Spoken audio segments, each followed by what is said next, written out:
This is Kimberly Reuter, business advisor and supply chain expert, and welcome to my podcast, The Morning Mood.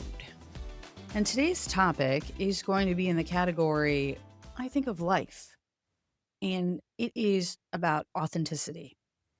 When I started this podcast, I was very intentional with calling out that I wanted to be authentic. And now, if you know me and we've worked together in the past, or even if we've just been friends, you'll know that I'm about as transparent as a pane of glass. I don't hold any punches, and I'm going to tell you like it is pretty quickly.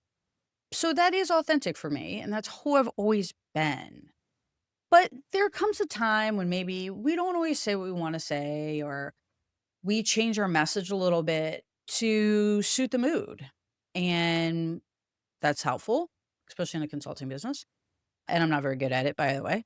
But other times, it takes away from who we really are and our own authenticity.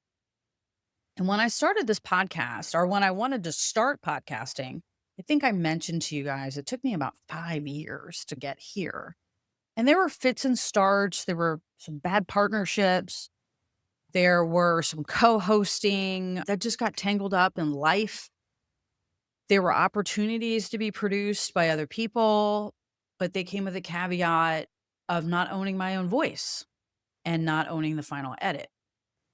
And for me, that was unacceptable because if I was going to produce something, it had to be my own voice and it had to be authentic. And that comes at a price. And I understand that. And that's something I also want to talk about as we continue to talk about authenticity. Authenticity is not always popular. So, what does authenticity look like to me? And how do I show up in an authentic way? And why is it important to me to be around authentic people? Authenticity to me is one, understanding your values, your individual values, whatever those are. Everyone's values are different. Different things are acceptable or not acceptable. But first part of authenticity is understanding what those are and having a clear definition of them. The second part of authenticity, and this is where we see problems because people don't do step one, they just jump into step two. And that's when we get some sort of weird, wonky behavior because they're just all over the place then. The second part of authenticity is setting those values, communicating those values, and holding those values. That's the hardest part, is holding on to being authentic when it is not popular. But in order to be truly authentic, you have to do step one, which is understanding what is truly important to you and what motivates you. That's the other part of it. Like, what motivates you to do good or do bad? Either way. If you're into Zen philosophy, then you know there is no good or bad. It just is. So that is what authenticity is to me, is understanding that and then showing up with that wherever you go. But why is something that seems so basic and so easy so hard? This is why. Because everyone around us is struggling. And we have to remember that. Everyone struggles every day. Every single person, from the gas station clerk to your boss, to your spouse, to your children, everyone's struggling. And when we show up to be our authentic selves, it's a big, bright light. And it shines on a lot of people who are not themselves being authentic. And that's why it is not popular to be authentic, especially when you have been with inauthentic people. And to me, what inauthentic people look like are people whose values change daily, monthly, yearly. They change on who they're with. They change on what based on what they're doing, what company they're working for, just in their life. They don't have a clear foundation of who they are, and they come across as inauthentic people. And inauthentic people don't act in the best interest of others. They act in the best interest of themselves. That's why they're inauthentic. So, again, being authentic is super important. It's very important to me. It's why I started this podcast to share with my audience the true version of myself, not the polished version or the afraid to say something version, but me, and share all of the experiences I've had in order to hopefully inspire you. But in order to do that, I have to be authentic. And another piece of being authentic is that I don't always get it right. Humble is authentic. I have fucked up so much stuff, so many relationships, bad business decisions, just the wrong way when obviously I should have done right when I went left.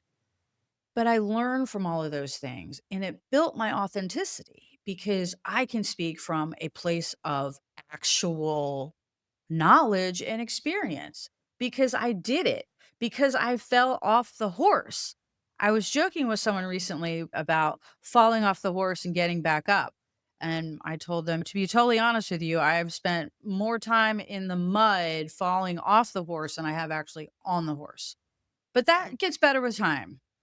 And I actually love my failures. I don't love them all because some of them were just, they weren't awesome. They were bad and I did them and I caused them. And so I don't love all of my mistakes, but most of them, I love my failures because I learned something from them and it made me more authentic.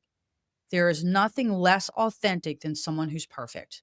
When I meet someone and they're like, I've never failed, I've never made a mistake, nope, everything in my life has been super perfect. Two thoughts run through my head. The first is, you must live in a bubble. And the second is, you're lying. Like, this isn't an authentic human. You can't live that life. So I want to go back to, so that is what courage looks like, and, or not courage, but authenticity, and then inauthenticity. My definitions, you may have different ones. So I want to go back to why you end up being disliked when you're authentic. And there's this great book out there called The Courage to Be Disliked. And it is all about being authentic and what that means. And it's taught in Zen philosophy, Zen master, teacher, narrative style. It's fantastic, but it is truly a book that talks about being authentic and the price you pay for that. And the price you pay for that is being disliked. Not by everyone, not by the whole world. You don't isolate on your own little island of authenticity and no one ever speaks to you again. But it does set you up for being disliked by a large group of people. And those people mostly have hidden agendas, don't really know themselves, and are more than likely trying to manipulate you into doing something that benefits them. And that's why they dislike when you show up as an authentic person and say, I'm not going to deal with this. I'm not going to take it. So when you start standing in your own truth, in your own authenticity, what happens, and sometimes it can be painful, especially in the beginning, is everything that wasn't meant for you, that didn't fit for you, that wasn't you, begins to fall away. And it's almost like layers of an onion or petals in a flower where they just start to drop away. And sometimes those things are painful because a lot of times the things that are falling away are people who you've been close to or that you relied on. And it can be painful. But the more you step into your authentic self, the more the people who are not meant for you will fall away from you. And it will give you more space to move towards the people who are meant for you and will be there for you and who are also authentic people. And the reason you want to move towards people who are authentic and meant to be there for you is, one, it takes less energy to be with those people because you can truly be yourself and they are truly being their self. And that's an easy, very soft way to be. It's beautiful. When you're spending time with people who are inauthentic, you're spending so much more energy in trying to figure out who they are, deciphering their messages, wondering what's going on. It's generally very energy draining, but we get into the habit of it and we get drawn into it and it becomes part of our everyday practice. So once we start to move more into authenticity, we move away from that negative behavior. The other thing that's really important about authenticity and also a really big challenge is holding that course because as people move away from you, they don't do it in silence. They're upset. You were a supply of some type for them, you were a friend to them, you had a relationship, and now that relationship is gone and they're resentful. That energy supply is gone and they're resentful. And inauthentic people will try to pull you back to that relationship because that's what they wanted. So, holding your course, being authentic, and how this shows up in business, by the way, I'm not just talking about personal relationships, I'm also talking about business because I have certainly had to hold the course multiple times when I worked for corporate, in my own consulting business, a variety of situations in the professional world where I have had to hold my line. And that is the most difficult part of being authentic because it is so easy to just say, okay, well, okay, fine. I'll agree, I'll do it, I'll commit, I will sign up for this thing, whatever it is. It's so much easier to give in than to hold your authentic self. So much easier. So, why am I harping on this? Supply chain, leadership, and life.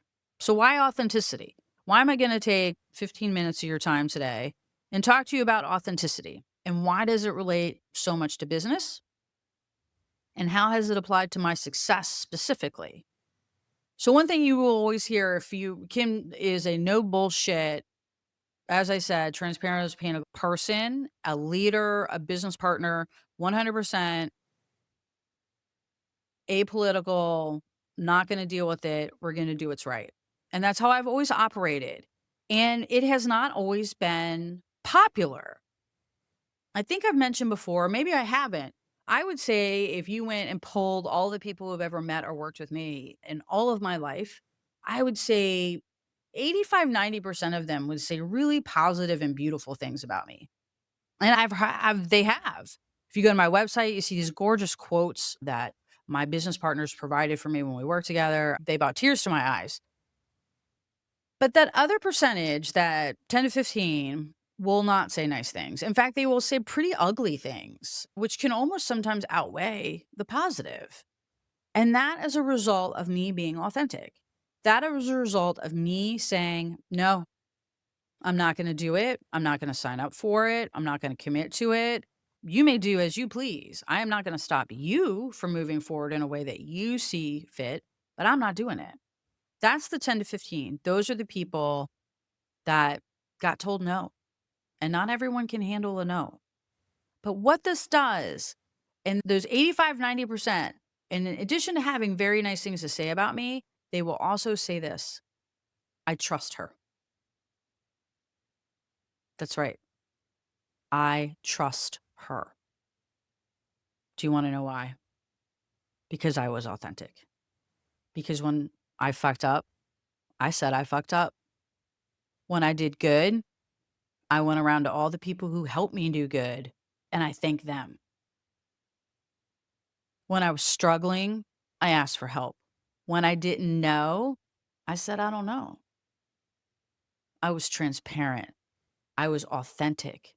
So every time I showed up at someone's desk asking for a favor, showed up in a meeting to give bad news, had to go toe to toe with someone because we had a disagreement. They knew exactly who they were dealing with. All the cards were on the table, and we had a fair fight or a fair presentation. Mostly it was a fair fight. I'm not going to lie about it. It was a fair fight. There's a lot of fighting when you're authentic, but it builds trust because those people know who they're dealing with. And they also know when Kim comes to the table, she's bringing her A game. and she's asking for a reason, and she's not going to bullshit me. So authenticity equals trust. And when you can build trust and build trust quickly, you can move a lot faster because people who trust you want to help you. So it's all one big circle: authenticity, trust, success. When you see people who are struggling, go back to authenticity. So this is a deep subject, a little heavy, but I wanted to get it off my chest and I wanted to share it with you. And hopefully it gives you some perspective. Maybe it's something you can use. Anyway, thanks for joining. I appreciate you, and we'll talk tomorrow.